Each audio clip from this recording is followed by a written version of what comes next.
Hello. Let us see some words that could be used in both noun form and the verb form, and yet are most often wrongly used. Number one, demand. Demand could be a noun and could also be used as a verb. When demand is used as a verb,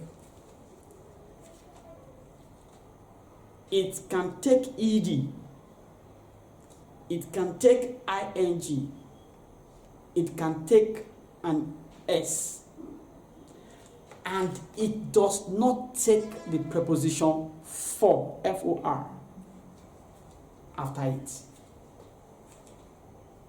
So let's look at an example. Demand used as verb. She demands you leave. She demands you leave. She is demanding a new car. She is demanding a new car. Right. Don't get hooked there. Don't be enticed to use of, for.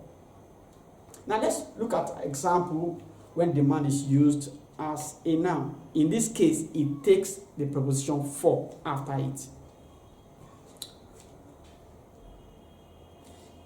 Is demand for a new car is ridiculous. Is demand for a new car is ridiculous.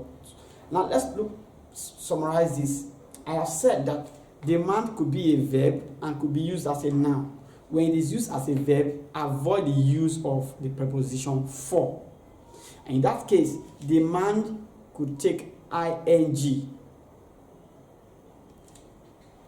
When it takes ing, a primary auxiliary verb is am, are, where would come before it.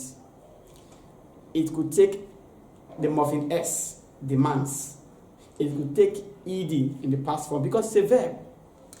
But it must not take the preposition for after it. Instead, a noun or a pronoun comes immediately after it. She is demanding a new car. A new car, that's not for. But when demand is used as a noun, then it could take the preposition for after it. Before it, an article D could come before it. A pronoun, possessive pronoun, could come before it.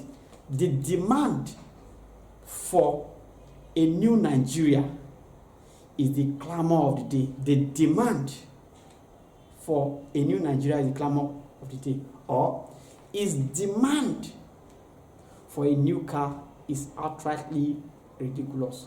I hope you got something today. Thanks for watching. God bless you. Bye.